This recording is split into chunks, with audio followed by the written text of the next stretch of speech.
What's up, everybody? Welcome to another episode of The Village, where we tell stories of things that's going on in our community, mainly highlighting people in our community that make this thing go around. I mean, people that teens can tap into, anybody can really tap into, man, that represent possibilities and ideas, man. And we got a special treat today. I mean, this dude right here, man, started as my high school basketball coach. Crazy. He used to dunk on us in practice. You know what I mean?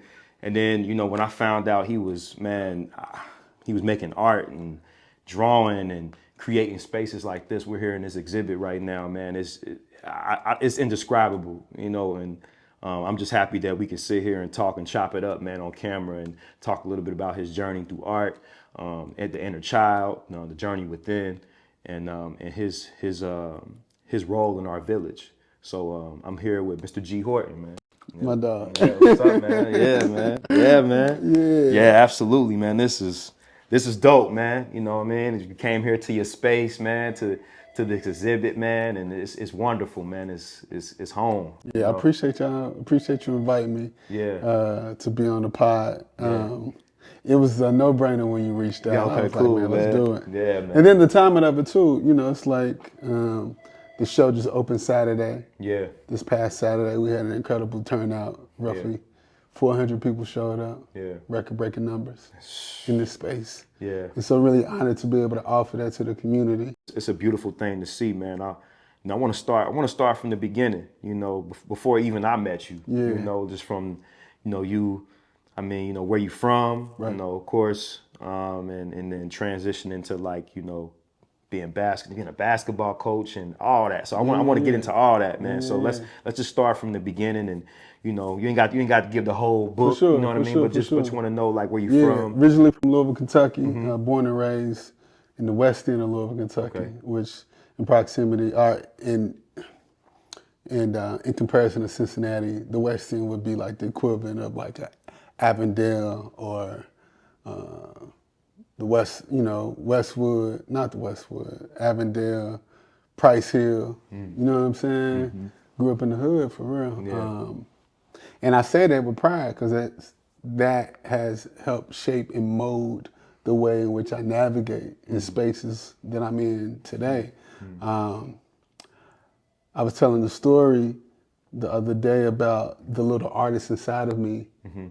Around the age of 10 or 11, I realized that I was really good, man. I was talented. I was standing out as a young artist.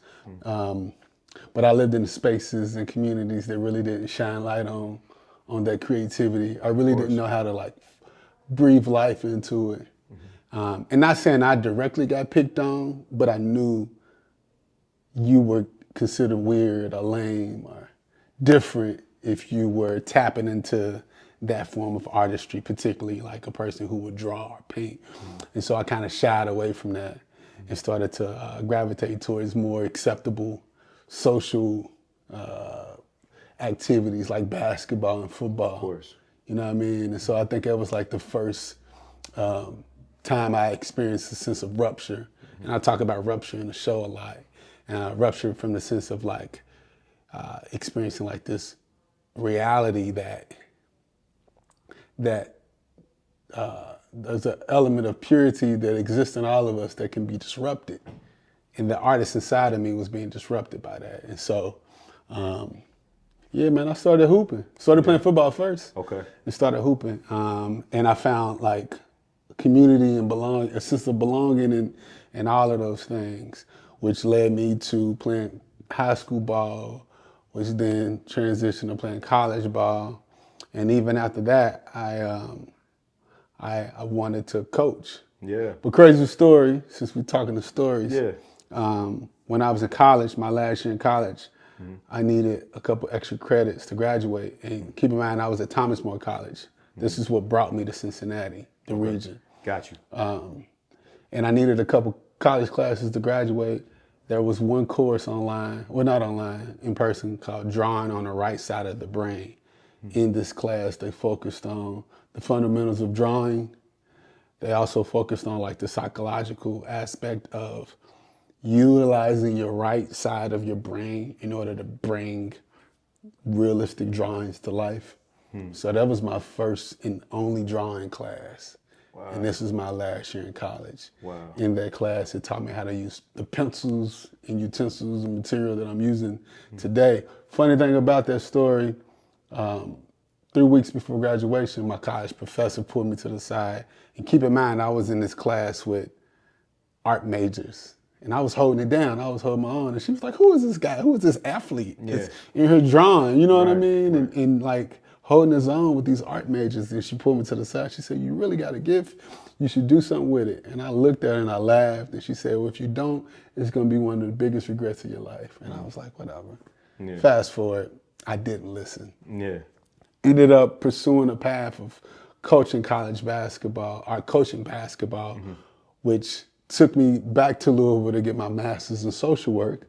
A lot of people don't know that. Wow. I got my MSW in social work. Okay. Because it was two paths I was trying to pursue. It was one, I was going to be a social worker, because I grew up in the social system. Yeah. And I understand, like, there's a need for young Black social workers who are just passionate about people, in which I am and always has been. And so I wanted to pursue that. Got my master's. I was ready to change the world. What happened in college, in grad school, I got exposed to women's basketball. I was working out because I was, at this point, I had graduated from college. I was an athlete. And I was like, man, I want to see how far this can go. Yeah. I wanted to go overseas. And so I was working out in the gym. And one of the college coaches pulled me to the side and said, yo, you can play. You want to work with the women's team as a practice player. And I was like, nah, I don't want to do that. Yeah. But then my man said, come downstairs with me. He took me downstairs to their equipment locker. And this is the University of Louisville, so they got Adidas, everything. Right. Yeah. He took me downstairs, gave me 3 pairs of shoes, gave me hoodies, sweatshirt. I'm a college student, a grad school. Like, that's enough to entice me. Absolutely, you know what I mean? 100%, yeah. He said, this is what you'll get if you become a practice player. And he said, all you gotta do is just practice against the girls. And that was my introduction into coaching. Wow. Because I started working out the women's basketball team. And I became really close friends with a lot of them, man. Yeah. And working out with them, it became this iron sharpens iron component. Of course. There was one player in particular who we really got locked in. We became almost brothers and sisters. She ended up playing 4 years, was an All-American there, and was drafted #1 WNBA. Angel McCautry, that's her name. Oh, tight, okay. And that's my dog, you know. Yeah, and and seeing the progression of working with her and kind of this off-sided impact of helping to work with someone, I started to realize I can be impactful. Because that's really what I was trying to do. Yeah. I was trying to create impact, whether it was through the social work lens, and I discovered I can do it through coaching. I said, shit, I'm gonna be a coach. Yeah. And that's what happened. Yeah. And so I started pursuing college coaching. Yeah. At that point, I was like, I can coach men or women, but the way the universe worked, they wanted me to stay within the lane of women's basketball. Yeah. But before I landed my first D1 coaching job, I came back up to Cincinnati and coached a year That's crazy. of high school boys at Hughes. Yeah. And that's how we got linked. That's how we met. That's how we got linked up. That's crazy, man. So it's a lot of little nuggets that you might not even knew. Yeah, that's crazy, man. You know what I'm saying? Yeah. And so I did a year at Hughes. Yeah. Coaching you and some of the cats there. Yeah. And then I got my first D1 coaching job at Furman. Okay. And this is women's basketball. Women's basketball. Okay. And then from there it was boom, boom, boom. Boom, boom, boom. Yeah. Bounced around, did Furman for 4 years, and then ended up back here in Cincinnati 4 years later at coaching at Xavier. Okay. And that's how I got back to the city. Okay. And so that was around 2015. This is the turning point, so, I feel like, I do feel like as a creative, as a writer, there's always that moment when you hear yourself, you hear something, right. And there's something that directs you or tells you, that shifts you. Yeah. What was that moment that kind of got you tapped back into? Man, I think for me it was disappointment. It was disappointment in the space that I was in within coaching. At this moment, I was knee deep. So I have a tendency of like, whatever I do, I'm gonna like jump all the way in, and I'm gonna put every fiber in my bone into doing it to make it the best that I can be. And that's what I did as a coach. And I was really good at it. But I got disappointed in that space due to just the nature of the business. It's not a pretty business, bro. It's not. It's not. Yeah, You've been in it, I've been in it. Yeah. And I got burnt a couple times, and I felt a rupture happen in that space. And when I felt that, I just needed to take a step back and reevaluate where I was going. At this point, you know, I had just got married, no kids, but I knew that the moves that I was gonna make was gonna determine where my family goes. And so I started to, you know, tap into this creativity. At the end of the basketball season, 2015, I said, man, you know what? I remember that I used to draw in college. And the season was over, and I went to Michael's and I bought like a canvas. Just for context, how old were you at this time? I was 32. 32. Okay, go ahead. I'm listening. You know what I'm saying? I was like, went to Michael's, bought a canvas, some paint, and I had some wine, and I just started painting. And something happened in that moment. I'll never forget, at this time, I was staying in the dorms at Xavier as I was coaching. Because we had just transitioned from South Carolina, and we didn't have like housing and all of that. We didn't have an apartment. My wife was still in South Carolina.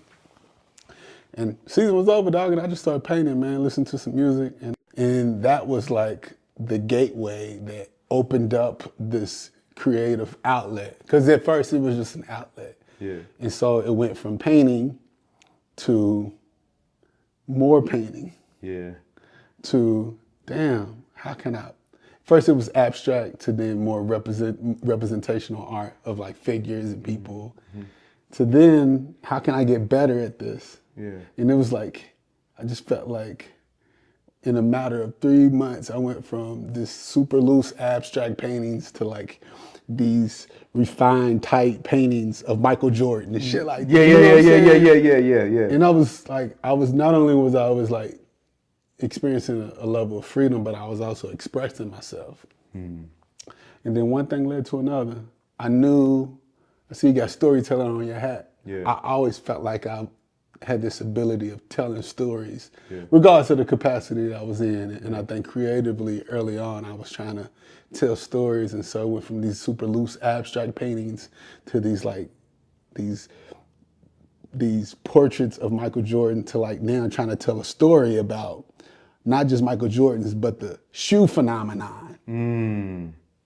Through the social lens of like, I was examining how many brothers and sisters lost their lives due to like trying to cop Jordan. So I was like scratching, I was scratching something. And I was trying to tell a story there. And I'm connected to how all of this ties into me drawing the way I'm drawing now. I was working on this Michael Jordan series, and I went into the art store because they were starting to know who I was on a regular basis.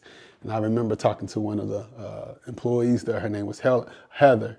And I was like, I'm looking for something for this piece I'm working on. I'm looking for material that's super dark and like can give me like some dark, deep contrast. And she said, have you ever used charcoal and graphite pencil? And I was like, I used that in college. She said, you should try it. So I bought a set, the same pencils that I used back in college. Went back to the crib, and I didn't even work on the paintings. I just started sketching. And once I started drawing, bro, it was like I found it. It was like as if Thor found his hammer, bro, and I was like connected to this superpower. I put the Michael Jordan pieces to the side and started drawing, bro, and I ain't never looked back. And that was in at this point, like I was painting off and on. This was like 2016. So I was like painting for like a year. And then 2016, I rediscovered charcoal. And then I started just drawing from 2016, end of 2016, all through 2017, up until 2018 is when I really start to like piece it together. Piece it together. You know what I'm saying? Yeah. And it's been an evolution ever since. It's been an evolution. What was that process like when you began to form like your identity, Yeah. you know, because I mean, we're hearing this, and this is like this is a person that knows who they are. You know, this is a person that's like, I hear myself, you know, and a lot of your work, you talk about the inner child, you know, and I mean, everybody can't hear that voice, you sure. know, and so what was it like to find that identity and to be like, and to become, I guess you could say conceptual, and to be like, I'm going to tell this story, I'm going to tell my story, I'm going to tell my family story. But what was that shift like? Yeah, so fast forward, I'm gonna answer that question within the sense of the timeline since we've been talking about that. So fast forward from 2018 up until 2021, you know, even through COVID, life just kind of took off. At that point, up in 2020, I was in corporate America. Okay. Quit that to start doing art full time in 2020. Okay. Even in 2020, when I started doing some of the pieces, which a lot of people may associate me and my practice, associate me to my practice now, like the grill and, and some of the ones with the tribal marks. I was touching on identity then through the lens of like exploring the inner child, but I wasn't as conscious of it like I am now. It wasn't until I took a trip to Senegal, West Africa in 2022 when I was very aware of what I was doing and who I was speaking to and how I was speaking to. And I always knew that my subject matter was, my work was a meditation on the inner child, but I didn't know how to speak to it clearly like it is right now. I feel like this is the most clear I've ever been.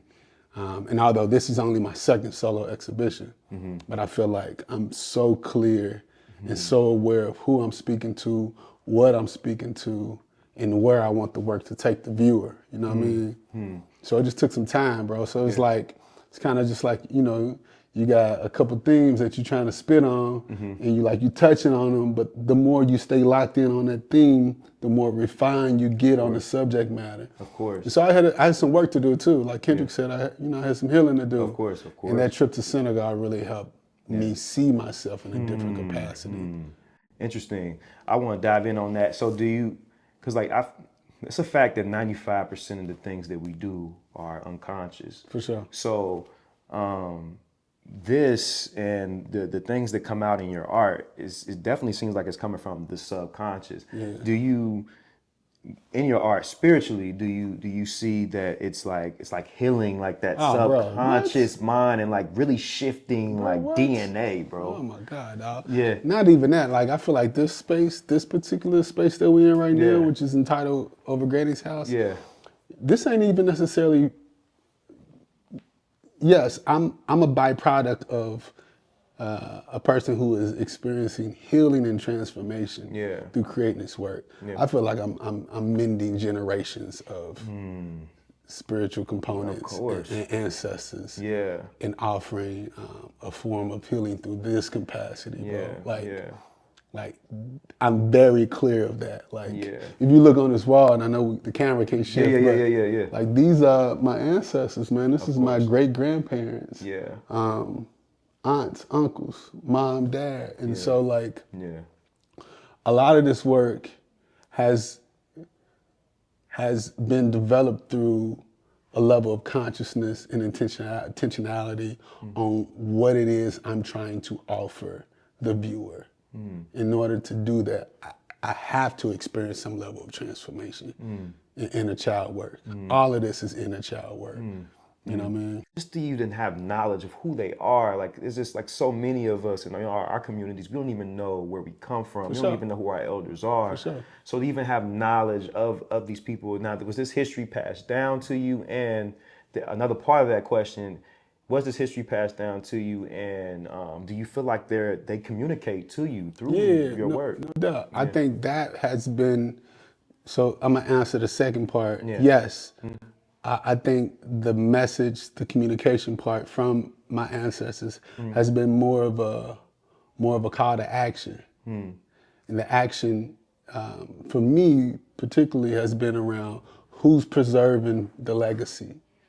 Who's preserving the family history? So through this exhibition, I'm trying to examine, I'm trying to draw attention to this practice of preserving history and legacy within our family structure and dynamic. And I felt like that has been the direct call to action from them. It's like, who's preserving these stories?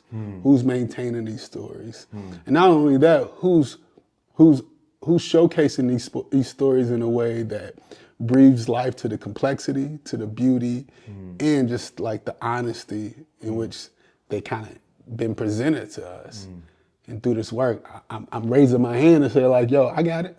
Let me take a stab at it. You know what I'm saying? And so that's what I want people to feel. I think one of the biggest compliments I got from Saturday, the opening, was a lot of people was like, yo, man, you are really inspiring me to go back and look through my family archives and start to draw a connection. Because really I want us to I want this to be a meditation on belonging. Like, who do you belong to? Who do I belong to? Who does these bells belong to? And all of this is a meditation that deepens the conversation around like where we come from. Because in order to really heal that inner child, you gotta look at who you belong to. And so in this piece, in this work, there's a couple segments that speak to the relationship between me and my dad, my biological dad, in which we have had a troubled past up until my recent trip to Senegal, which kind of revealed a lot about me and us and has helped me to confront him in a way so that we can move past that troubled history. And so, and through that work, it's hard work, bro. Yeah, of course. It's hard work. Of course. And through that work, I've been able to like heal the inner child, bro. Yeah. Heal that person who was hurt many, many years ago. Of course. And so, and through that, I can now even examine who I belong to through him. Of course. Wow. Yeah. You feel me? That's powerful. It's a lot of vulnerability in this. I feel like I'm not hitting you over the head with the vulnerability. Yeah. I feel like everything in here is just subtle. You know what I'm saying? Of course. But it's honest. Yeah. And I want people to see that. I want them to feel that. I want you to feel something when you hear this, man. I feel it. Man. I told you what I felt. And I'm about to dive. I'm going to dive into that, to the exhibit. But I want, real quick before we get there, I want to know just a little bit about, because I know when I met up with you maybe a year or two ago, you had the rites of passage thing. Did you kind of come across that when you were in Senegal? Yeah, I felt like before that trip to Senegal, it was as if I was blindfolded as a creator and I was searching for something. Yeah. And the Baobab Project was my impulse of reaching to connect to something that felt foreign to me. And what I mean by that is rites of passage is something that it's not a common tradition that's passed down from generation to generation. And I, as an artist, I was examining that, me in collaboration with my creative partner, Felix Jeffers Coley, who's a co-founder of Diasporic Soul. We were examining like, what does rites of passage look like, particularly for Black men in our community? And as far as I know, there's not a formal one, right?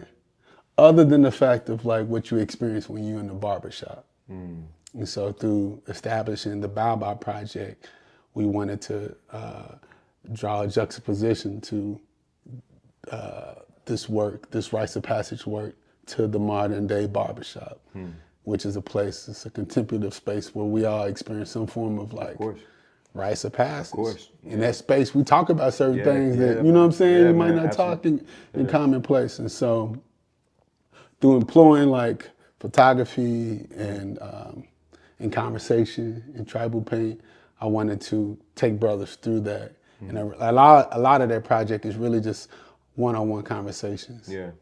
And like we've been through it, and I'm asking questions that,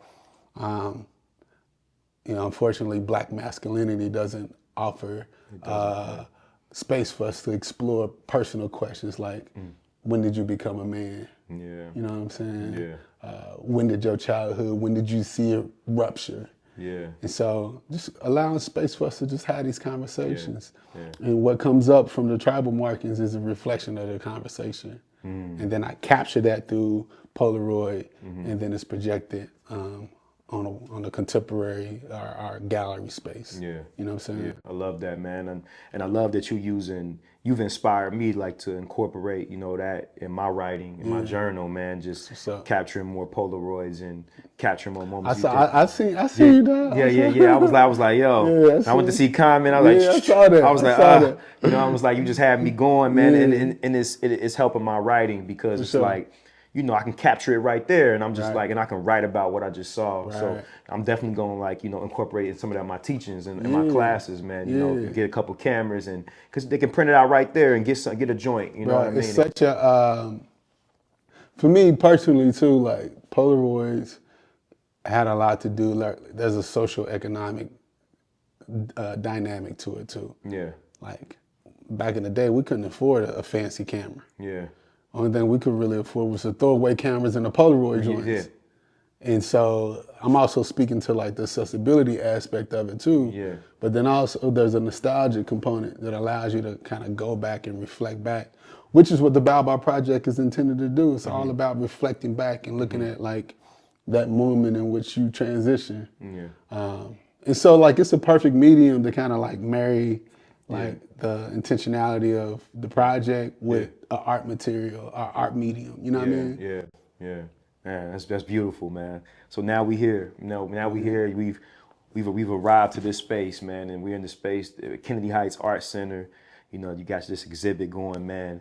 And just I don't even know the right question to even ask, bro. Go ahead, Just I mean, we here, man. What can you just talk to the people, man, about what you got going on and what's here, man? Because you can describe it better than I can. Yeah. So the exhibition is called Chapter 2, Okay. A Subtle Farewell to the Inner Child. Okay. And this is my second solo exhibition. Okay. This is a continuation of a conversation that I was having since my first solo exhibition, which was called Chapter 1, Okay. Coming of Age, In Search of Self, which debuted in 2021 back at the Western Art Gallery downtown. Okay. This is a continuation of the conversation, but it's just a little bit more refined. Yeah. The conversation is not only a look into my personal journey of transitioning into becoming a man, but I've also invited 6 of my friends into this conversation as well. And so the exhibition is broken up into 4 sections. The first section is entitled The Little Boy Inside. In this section, I'm interviewing 6 of my friends. And I'm bumping up against those same topics that I just talked about, which is what comes with Black masculinity and like this inability to like ask questions like when did you become a man, or where did your mama's mama come from? Like I'm asking these questions from these 6 guys who I have close relationships with, but I just never felt the urge to really investigate or ask them these type of questions. And so from this dialogue, I'm now taking those conversations and making different types of artwork based on that conversation. So there's a section in the first section, which is the little boy inside, and you'll see that through the collages in the first room. The second room is what I call like it's the middle passage. Okay. It's the portal. Okay. The second room that we're in is called Over Granny's House. Okay. And I'm really just a meditation on like, who does this little boy belong to? Yeah. You know what I'm saying? For me, every Sunday over Granny's house, I found a sanctuary over Granny's house. Yeah. A space where the little boy can roam and be free and felt safe and felt like it belonged to something. And so I want to invite viewers into what that space feels like. And so this is kind of like the middle passage. And then as you pass through this room, you go into the last quote unquote gallery room, which is called the Rupture. It's a space where you just feel like that coming of age. You feel the transition of when this boy became a man. And so I'm confronting the viewers with what this transition looks and feel like. And then the last room is a short film, which is called Be Home Before the Streetlights. And that's a short film in collaboration with filmmaker Shay Narker. And in this film, it's a beautiful meditation on forgiveness, transformation and healing. And it involves me and my dad, my biological dad. And it's dope, dog. Yeah. And Gotta check it, man. Yeah, it's dope. And then the hallway, the hallway is just, it's a hallway full of family photos, and that space is called family business.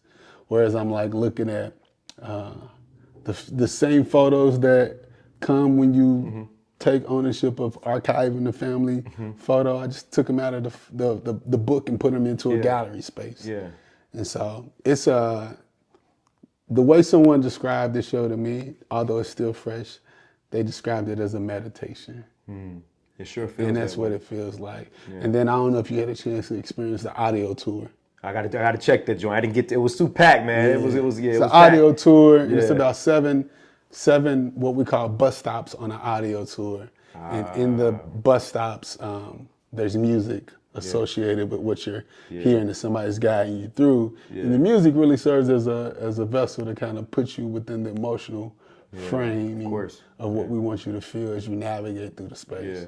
So it's really, bro, it's like, man, it's I felt like with this show, I wanted to be mindful of you, and I want to say you, the viewer, and I wanted to offer you something where you felt tended to. Yeah. I think sometimes when and I know me, my personal experience with going into art spaces or institutions. Yeah. There's no care about how you show up and how you leave. I agree. You have a reaction to something and then go out and experience the world. Yeah. In this show, through the audio tour, there's a meditation. When you start the audio tour, it kind of grounds you on what you're about to experience. And then there's a closing bus stop meditation that kind of sends you along your way. And so it's really wanted to be thoughtful of like how the viewer may interact with the work. And I know it's real, man, because I had somebody come to me Saturday at the opening and she said she felt something.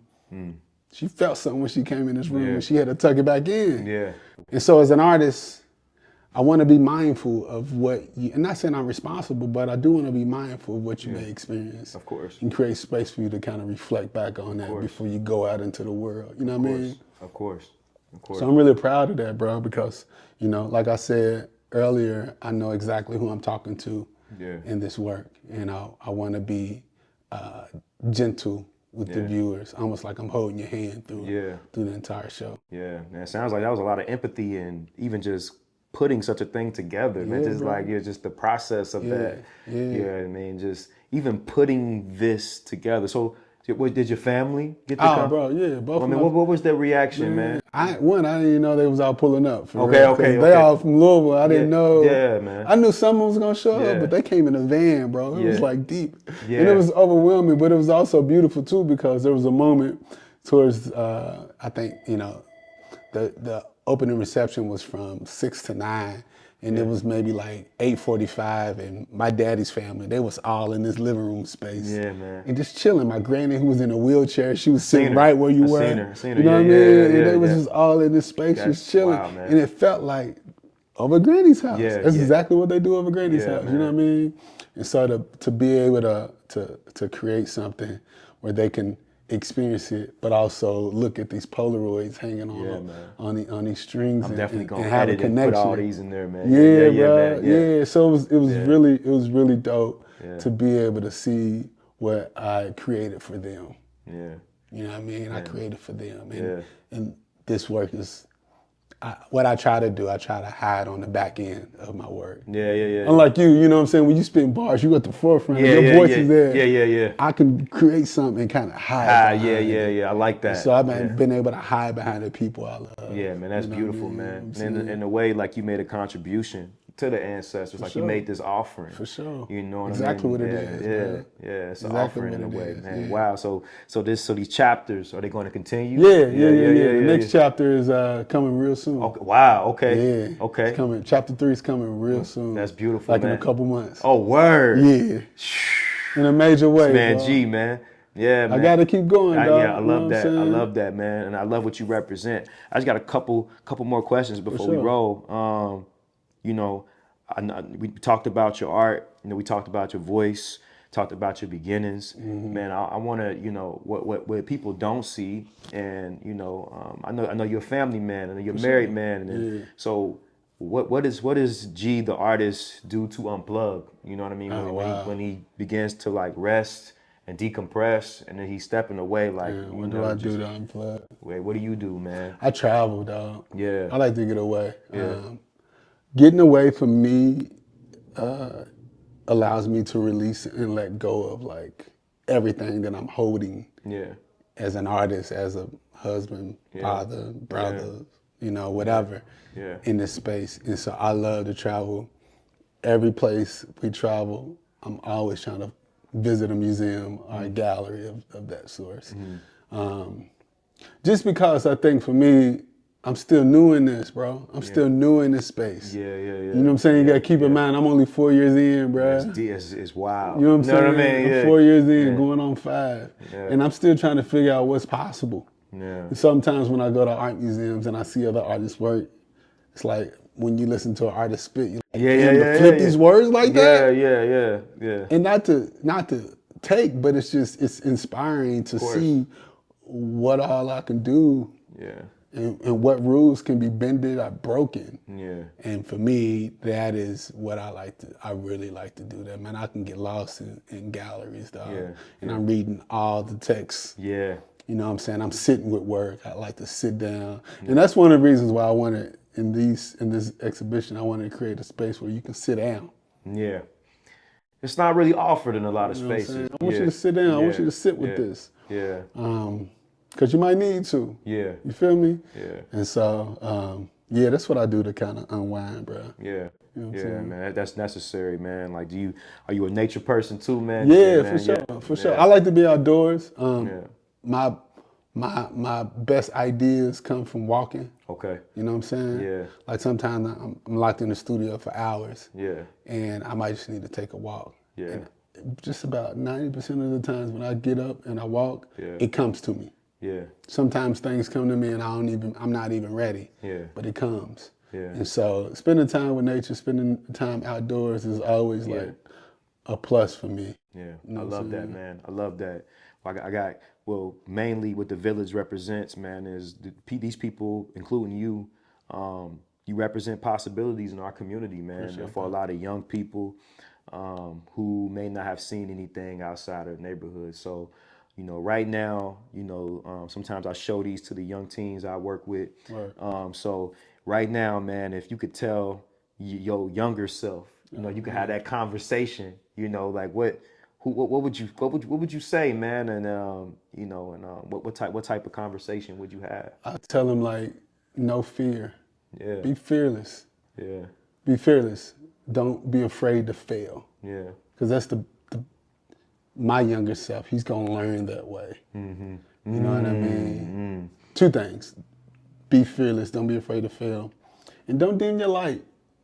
You know what I'm saying? I felt like I came out this birth canal as a light, as a light worker, a light being, and sometimes life and people can chip away from that because of how they may feel about themselves. Yeah. And I've always, well, not always, I've sometimes catered to that and suppressed that light. Yeah. And it's okay to step into it. Yeah. You know what I mean? Yeah. Step into it earlier. Yeah. I'm stepping into it now. Yeah. But I could have stepped into it a long time ago. Yeah. And so be fearless and embrace that light. You know what I'm saying? That's hard. It's hard for a lot of young boys to do. We carrying so much, bro. Yeah. Carrying so much, carrying so many people. Yeah. Carrying so many different ideologies. Yeah. So many different complex opinions and thoughts about self. Yeah. That it's hard to see that. Yeah. You know what I'm saying? But you know light when you see light. Oh yeah, for sure. Oh yeah. You know what I mean? And so step into that. Yeah. Allow space to breathe into that and stay away from people or situations that are trying to chip away from that. Yeah. You know what I mean? Yeah. Thanks for that, man. And I appreciate, you know, your walk. You know, man, I appreciate your walk, man. Just the way you were able to reinvent, and not even really reinvent in a way. It's like it was already there. And just like that's real. You know what I mean? You kind of just, you know, stepped into your higher self in a way. You know what I'm saying? So, man, thank you for sitting down. Thank you, bro, for like you doing the same thing, and Yeah. as someone who I've been knowing you for a long time, Yeah, bro. man. Yeah. And you've been doing the same thing, Yeah. and it's like you Yeah. getting every time we get together, every time I see you, it's like you become even more clear Yeah. of who you are Yeah. and what you're supposed to do. Yeah, So yeah. I echo that back Man, to you. I appreciate that. I appreciate that. That's You know what I that's mean? why I resonated with what you said, like, you know, that refinement, because that's how it is. It is Yeah. in my writing, it's showing up. It's like, man, it's like, how can I say this? You know, how can I, you know, so that, yeah, man, I I'm on think hunt for that. the last thing I think doing the work on yourself. Yeah, I agree. Like doing the work on Yeah, yourself. I agree, bro. Your artistry's gonna I agree, bro. benefit. Turning the mirror and looking at yourself and doing some work on you. That's the game changer, bro. I agree. You know I what agree, mean? bro. I think that's the secret ingredient. That's the soul, and that's what's missing from a lot of stuff. Yeah. You know what I mean? So, thank you. It's kind of like you baking a cake in a way. Like, you know, you can give two people different ingredients, but your grandmother's cake, it's gonna hit different. She know what to put in there. She know exactly what to put in there. You know what I'm saying? A little bit of this, and Yeah. a little bit of this, and Yeah. it's She just know how long to like let it sit. Yeah, you know yeah, what I'm yeah. saying? That's- Know when to pull it out. yeah, man, yeah, man. You can't get that on the instruction manual. You can't, bro. Our YouTube page. You can't, bro. That's in you, or it ain't. You either got it or you don't. And it's passed down. Yo, yeah, for sure. That's passed down. Yeah, there bro. it is, bro. It is. So you ain't even really doing it. It ain't even all yours. It ain't, man. That's what I feel in this room. Yeah. That's what I feel when I walk in this that's exhibit. right. It's like that can't be mimicked. That's it. Like, you know, and people can imitate it, but they can never radiate this, man. Right. So thank you for your contribution, man. Thank you for sitting down, man, no with the doubt. village, man. Appreciate you, bro. Appreciate yeah, you for too. sure, man. It's another episode of The Village, man, where we tell stories about people in our community doing amazing things. We just sat here with G, man, and just you heard the man. You know what I mean? He just downloading us with all type of things, man. Hopefully it inspires you as well.